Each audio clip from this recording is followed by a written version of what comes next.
상쾌한 아침 원주에서 출발합니다.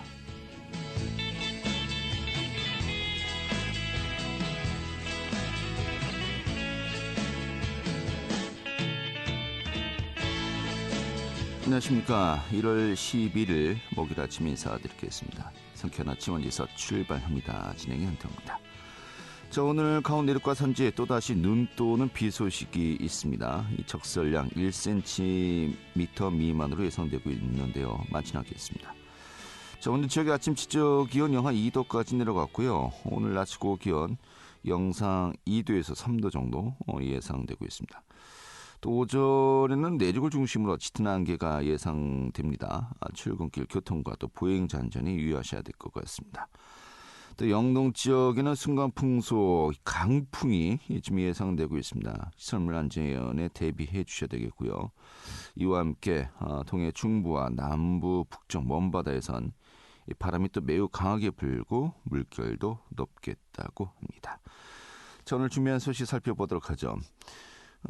최근에 평창군의 보건의료원이 강원 인술대상에서 의료기관 부문 수상을 했습니다. 좀 이 내용과 함께 또 열악한 또 지역 내 이 의료 인프라 좀 상황 좀 짚어보도록 하죠.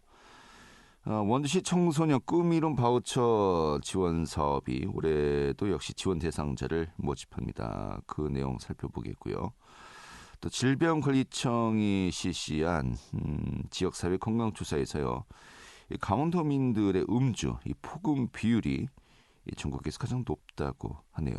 좀 현황 점검해 보도록 하겠습니다. 1월 11일 목요일 상쾌한 아침 원주에서 출발하겠습니다.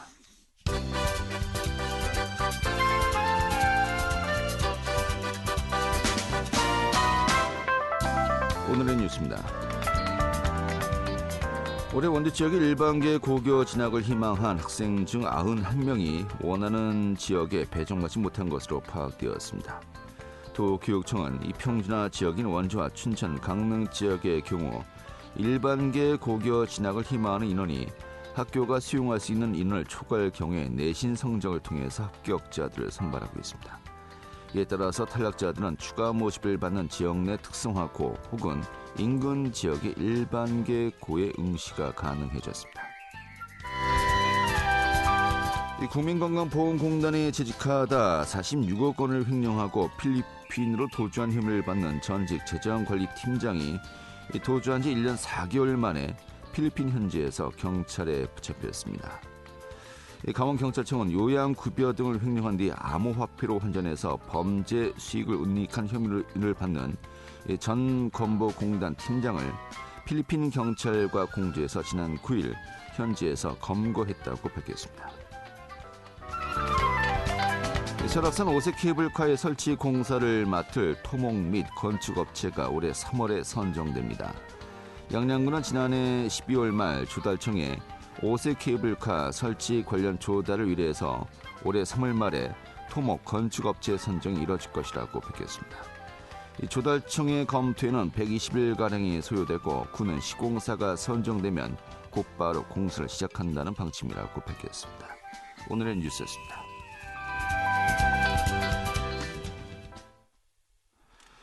네, 지난해 연말에 2023 강원 인술대상 시상식이 있었습니다.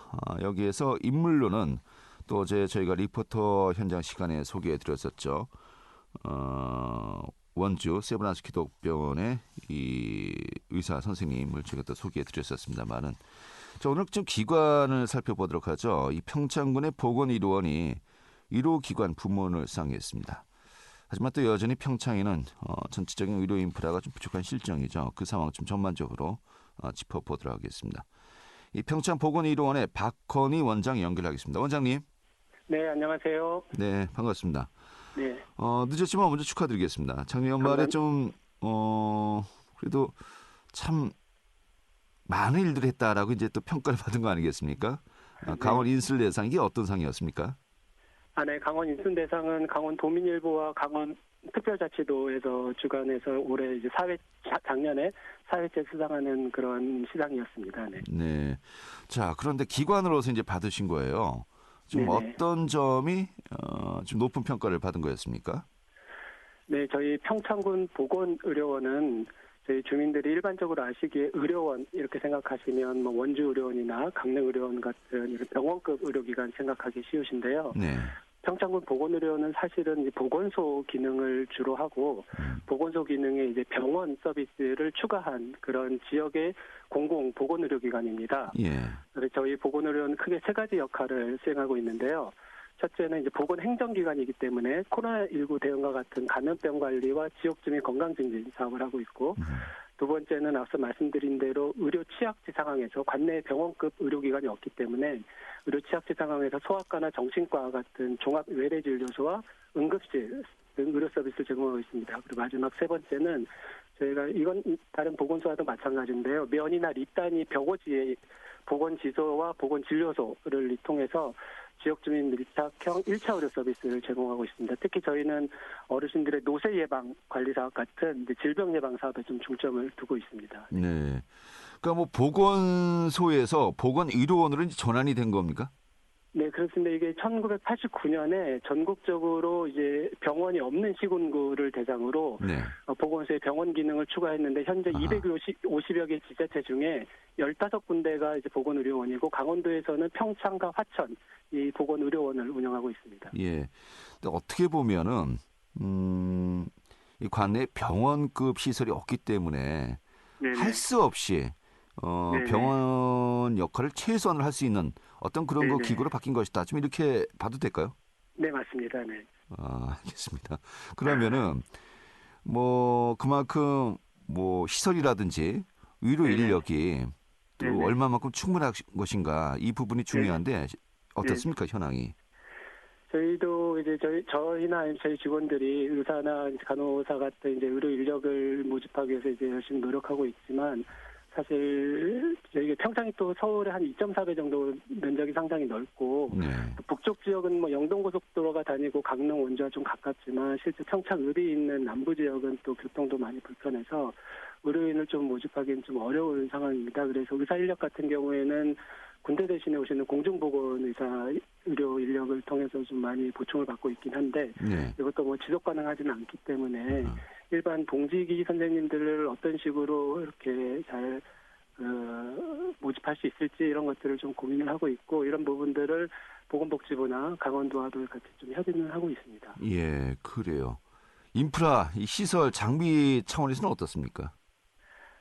저희는 이제 보건의료원이기 때문에 이제 보건소와 마찬가지로 이제 국가가 지원을 하고 국비나 도비나 이제 지방비를 통해서 이런 것들을 지원을 하고 있어 시설 장비 부분에 대해서는 크게 어려움은 없지만 문제는 저희가 아까 말씀드린 것처럼 서울이 2.4배 넓이에서 인구가 46,600명밖에 안 되기 때문에 사실상 의료 이용 건수로 따지면 건수가 상당히 적습니다. 근데 건수가 적다고 해서 저희가 또 이런 서비스나 시설을 또 줄일 수가 없기 때문에 이제 그 예산상으로 아주 어려움이 없는 건 아니지만 그렇다고 또 모든 거를 아주 좋은 시설로 만들어 놓기에도 이게 경제적으로나 유지비나 이후의 유지비나 예상되는 적자 이런 것들을 고민했을 때 저희들이 조금 판단하고 지역 주민들에게 의견을 구해야 될 부분들이 좀 많이 있습니다. 예, 그래요. 그 필수 기준을 충족하지 못해서 평창군 보건의료원이 C등급을 받았다라고 하는데 좀 어떤 부분이 이제 좀 부족한 겁니까, 특히? 그 부분은 이제 매년 중앙정부에서 응급의료기관 평가를 합니다. 저희 응급의료기관이 크게 세 단계로 지역 응급의료기관, 그 위에가 지역 응급의료센터, 가장 위에가 이제 권역 응급의료센터 이렇게 세 단계가 있는데요. 저희 평창군 의료원 이제 지역 응급의료 기관으로 지정돼서 그에 따라서 평가를 받았습니다. 근데 이제 평가를 받을 때는 1차적으로 어떤 필수 기준을 충족하는지 평가한 다음에 그 다음에 이제 각각의 성과를 평가를 하는데 저희는 제가 이제 여기 와서 보니까 약간 조금은 이 평가 방식이 개선될 필요가 있다고 생각하는 게 이게 이제 필수 기준을 충족하지 못하면 이제 그 다음 평가를 못하고 무조건 최하 등급을 받게 되어 있습니다. 근데 저희가 이제 의사나 간호사 같은 경우에는 상당히 애를 써서 그 기준을 충족을 했는데 좀 죄송한 말씀이지만 저희가 보안 인력이 중간에 갑자기 사직을 하는 바람에 재작년 기준으로 15일간 야간에 보안 인력이 이제 좀 미싱됐죠. 저희가 그래도 다른 방식으로 그 부분을 인근에 있는 경찰서라든지 이렇게 해서 해결을 해놨는데 평가 기준상으로는 보안 인력이 15일간 없었다는 것 때문에 저희가 일단은 C등급을 받았는데 네. 저희가 그 전해 평가에서는 A등급을 받았습니다. 예, 그리고 예. 저희가 그 보안 인력 말고는 그 외에 다른 영역에 있어서는 상위 점수를 받았기 때문에 A등급 거기만 패스했으면 A등급을 받았을 것이라 생각하는데 좀 너무 아쉽게 됐고 근데 예. 좀 더 우려스러운 거는 예. 강원도의 22개 응급의료기관 중에 강원도에서 10개 기관이 최하 등급을 받았는데 저는 그 10개 기관이 운영을 잘못해서 최하 등급을 받았다라기보다 이런 강원도의 특수성 때문에 어쩔 수 없이 부득이하게 며칠간 충족시키지 못한 경우도 있었을 거라고 생각을 합니다. 네. 그런데 문제는 C등급을 받게 되면은 중앙정부 지원 예산이 삭감이 되거든요. 삭감이 되면 저희들 이제 인력 구하고 인력의 인건비를 지급하는데 또 어려움이 있을 거기 때문에 지금 저희가 이번에 평가는 받았지만 계속 보건복지부나 이쪽 관련 부서들에게 이 일을 좀 제기를 하고 있고 예. 협의 중에는 있습니다. 네. 알겠습니다. 그러니까 보건의료원의 그 예산마저 만약에 삭감이 된다라면은 이 지역의 또 의료 인프라가 더욱 더 좀 악화되는 거 아니겠습니까? 이런 부분들 좀 고려를 해야 될 것 같은데 실제 평창군 지역의 병의원 현황은 어떻습니까? 네, 저희가 말씀드린 대로 이제 병원급 의료기관은 없고 의원이 15개, 치과의원이 12개, 한의원이 9개 이렇게 있는데요. 그리고 요양병원이 100병상 미만 소규모 요양병원이 2개가 있습니다. 근데 이거를 전국 평균에 좀 비교해보면 인구당 평균에 비교해보면요. 평창이 인구 대비 의원 개수는 전국 평균의 약 55% 수준이고요. 인구 대비 의사 숫자는 40%고 인구 대비 간호사 숫자는 25% 수준이어서 상당히 의료인뿐만 아니라 의료기관 개수도 적다는 걸 알 수 있습니다. 네. 알겠습니다. 사실 수도권이나 또 일부 대도시를 제외하고 의료 인력을 확보하기가 정말 용이하지 않다라는 것은 이제 많은 분들이 인지하고 있는 거 아니겠습니까? 이 평창 역시 이제 그렇습니다만은 그렇다면은 일단 1차적인 응급 치료를 받았습니다. 네네. 그리고 이제 그 상급병원으로 이제 이송을 해야 되는 경우가 또 많이 이제 발생하지 않겠습니까? 근데 이것이 또 얼마만큼 시간이 걸리느냐, 이 골든 타임을 확보하는 것이 또 중요한데 이런 시스템은 어떻습니까 또? 네, 저도 앞서 말씀드렸듯이 저희 보건의료원 자체가 응급의료 서비스를 지역 응급의료센터나 권역 응급의료센터처럼 아주 높은 수준으로 근본적으로 이렇게 향상하기에는 이제 많은 한계가 있을 거라고 생각을 하고 하지만 그 지역 주민들의 응급의료 서비스 향상을 위해서는 좀 더 빠르고 체계적인 환자 이송과 그 기관 간 연계 체계가 이제 필요하다고 생각하는데요. 저희 땅이 넓기 때문에 저희 남쪽은 사실 영월의료원이 제 평창읍 같은 경우에도 30분에 갈 수 있고 거기가 지역 응급의료 센터입니다. 그리고 서쪽은 원주가 가깝고 동북쪽은 이제 강릉이 가깝기 때문에 원주, 영월, 강릉에 있는 상급의료기관에 30분 혹은 1시간 이내에 이동할 수 있고 또 필요하면 저희가 이제 닥터 헬기도 띄우기도 하거든요. 그리고 이동하는 과정에서 이건 주로 이제 소방에서 많이 담당을 하고 있지만 저희가 소방과 원주, 영월, 강릉의 의료기관과 협업해서 좀 더 이런 연계 체계나 이송 체계를 좀 체계적이고 효과적으로 약간은 좀 개선할 필요는 있다고 생각하고 이런 부분들은 협의를 하고 있습니다. 네, 알겠습니다. 하지만 또 분명히 또 한계는 있지 않겠습니까? 이런 또 도내 의료 취약 문제가 평창군만의 문제가 아니고 전국적으로 특히 이제 강원도 내에서도 이런 그 현상을 이제 겪고 있는 것이 많이 있습니다만은 좀 여쭤보고 싶은 것이 우리 그 원장님도 의료 취약지인 평창군을 지키고 있는 거 아니겠습니까? 그 이유가 또 궁금하고요. 그리고 또 이런 그 의료 취약 문제를 해결하기 위해서 좀 근본적인 방안 좀 어떤 고민들이 좀 이루어져야 된다고 보십니까?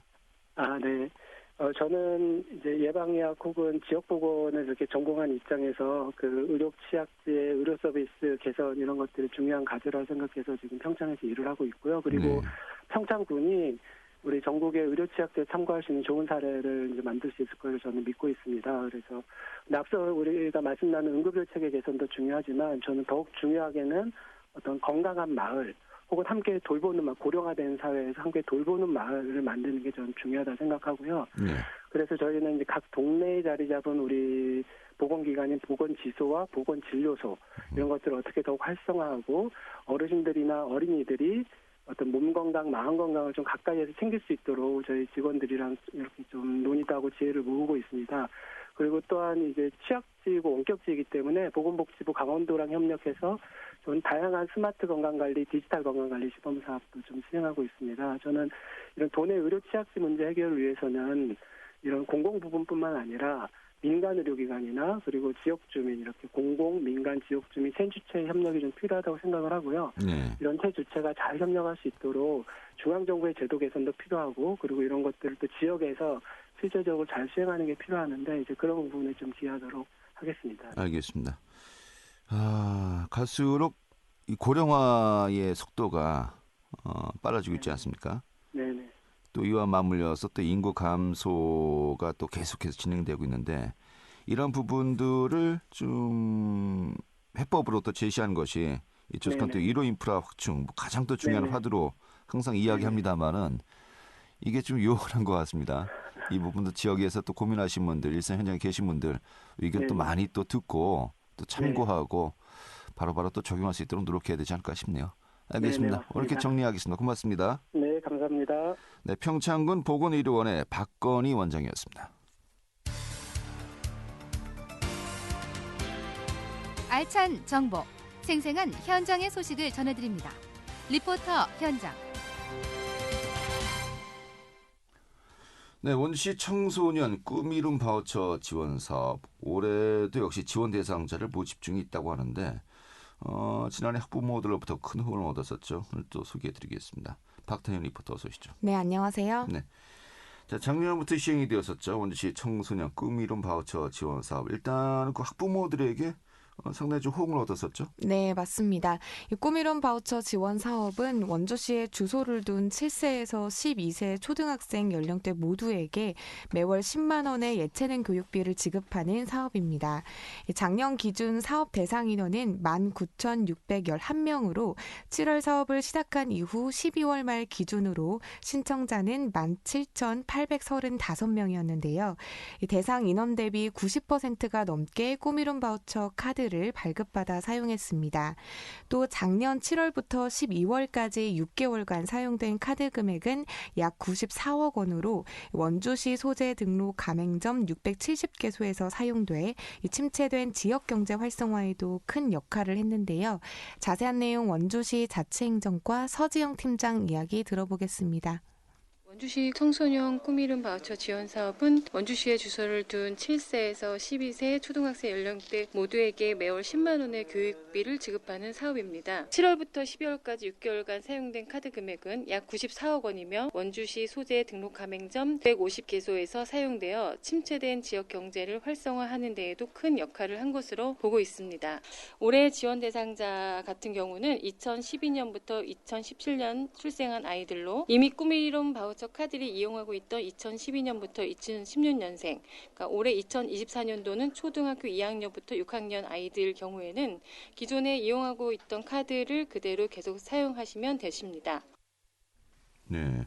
자, 올해부터 또 해당되는 대상자를 현재 또 모집 중에 있는 거죠? 네, 맞습니다. 원주시는 현재 올해부터 해당되는 대상자를 모집하고 있는데요. 올해 지원 대상자는 2012년부터 2017년 출생한 아이들입니다. 신규 대상자인 2017년의 경우 지난 12월부터 모집을 받고 있는데요. 현재 대상자 2,700여 명 중 약 2,100여 명이 신청을 완료한 상태입니다. 바우처 카드 신청은 연중 상시 지원 대상자의 주소지 행정복지센터를 방문하셔서 신청하실 수 있는데요. 이 보호자가 신분증을 지참해 방문하시면 되고 또 현장에서 바로 바우처 카드를 교부해 드립니다.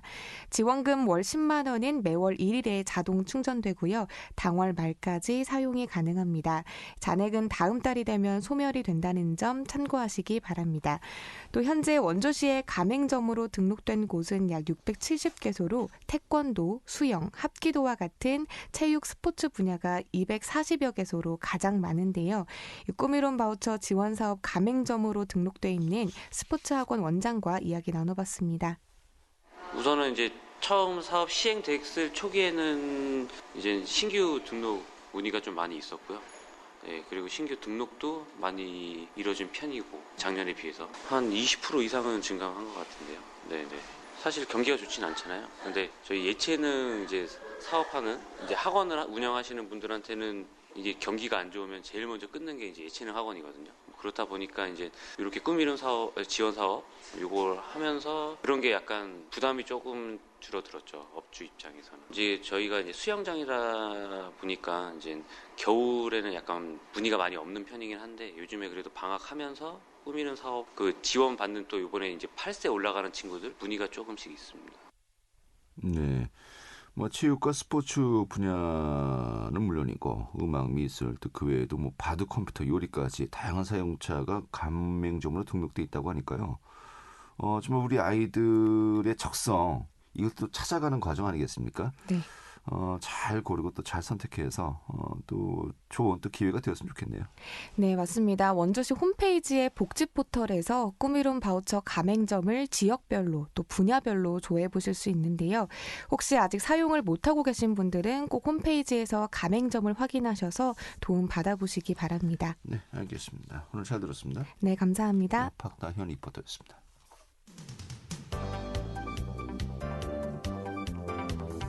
생생한 현장, 유익한 생활 정보를 전해드리겠습니다. KBS 원주 라디오 상쾌한 아침 원주에서 출발합니다를 함께하고 있습니다. 네, 지금 시각이 8시 52분이고요. KBS 원주 방송국의 상쾌한 아침 원주에서 출발합니다. 함께하고 계십니다. 최근에 질병관리청에서 지역사회 건강조사를 진행했는데요. 그 결과 강원도 주민들의 월간 폭음률이 가장 높다는 조사 결과가 나왔네요. 오늘 좀 짚어보도록 하겠습니다. 질병관리청의 박광숙 연구관 연결하죠. 연구관님. 네, 안녕하세요. 질병관리청 만성질환관리과 박광숙입니다. 예, 반갑습니다. 자, 이번에 그 지역사회 건강조사를 실시했는데 강원도 주민들의 월간 폭음률이 전국에서 가장 높다는 결과가 나왔다 들었습니다. 일단은 폭음이라고 할 정도면 음주량의 기준이 어느 정도인 겁니까? 월간 폭음은 한 번에 남자분들 같은 경우에는 소주 7잔이나 맥주 5캔 이상을, 또 여자분들 같은 경우에는 소주 5잔이나 맥주 3캔 이상을 마시는 경우들의 그런 술자리를 최근 1년 동안에 월 2회 이상씩은 가지고 있다라고 네. 답변하시는 경우를 말합니다. 그럼 이게 7잔이면 소주 7잔, 뭐 그냥 한 병 정도 아닙니까? 네, 맞습니다. 소주 한 병을 한 달에 한 번 이상 마시면 폭음이다. 네, 맞습니다. 기준이 너무 폭음의 기준이 너무 낮은 거 아닙니까? 이런 분들 많으실 것 같은데요. 그렇기는 한데 예. 저희가 이제 뭐 폭음이라는 거는 이제 전 세계적으로 이렇게 가이드라인이 남아 있습니다. 그래서 네. 그 알코올 14g을 한 잔으로 해서 그 각 국가별로 이제 주류 많이 선호하는 주류들을 가지고 이제 몇 잔 이렇게 해서 폭음 기준을 정하고요. 저희는 이제 예. 가장 많이 마시는 소주랑 맥주를 가지고 폭음을 정해놨습니다. 근데 물론 이거 말고 조금 디테일하게 뭐 많이 마시는 양주라던가 뭐 와인 이런 것들에 대한 가이드라인도 따로 나와 있긴 합니다. 네, 그래요. 자, 일단 폭음에 대한 기준이 그렇다 치고요. 그런데 이 폭음률이 높다고 들었습니다. 실제 현황이 어떤 겁니까? 도내 집계 상황이요? 저희 질병관리청에서 지자체와 함께 저희 지역 주민들의 건강 상태를 파악하고자 2023년에 실시한 지역사회 건강조사의 조사 결과를 보면 강원도 같은 경우는 전국 17개 광역시도 가운데서 가장 높은 월간 폭음률을 보이고 있습니다. 강원도 내에서도 특히 홍천군과 정선군, 평창군은 전국에서 가장 폭음률이 높은 기초 지자체로 조사되었고 전년 대비해서도 더 나빠진 것으로 나타났습니다. 네. 자, 그럼 타 지역과 이제 비교를 해보면 차이가 어느 정도 나는 겁니까? 우리나라 성인의 월간 폭음률이 2023년 전국 평균 35.4%였거든요. 예. 그리고 이거는 그 2022년인 전해보다도 1.3%포인트 늘어난 수치입니다. 코로나 시기에 그러니까 우리나라에서는 월간 폭음률이 일시적으로 감소했다가 다시 그 코로나 이전 수준으로 회복되고 있는 양상을 보이고 있습니다. 그중에서도 강원도는 40.6%로 전국 평균보다 5.2%포인트 높고 저희가 이 조사가 이제 월간 포급률에 대한 조사가 시작된 2019년 이후에 매년 전국에서 가장 높은 수준을 강원도가 유지하고 있습니다. 예, 뭐 좋은 것도 아닌데 선두를 유지하고 있군요, 매년. 네, 그렇습니다. 그러면 이렇게 강원도가 계속해서 포급률이 높게 나오는 이유 좀 어떻게 좀 추측을 할 수 있을까요? 저희 조사 결과로 정확한 원인까지는 알 수 없으나 전체적으로 저희 조사 결과에서 보면 특별시나 강역시와 같은 구가 있는 대도시에 비해서 강원도와 같이 도농 복합 지역을 포함하는 좀 작은 시나 농촌 지역과 바닷가 인근 지역의 포급률이 높아서 저희는 환경적 요인과 생활 습관이 좀 복합적으로 작용하는 것은 아닐까 이렇게 생각하고 있습니다. 네, 알겠습니다.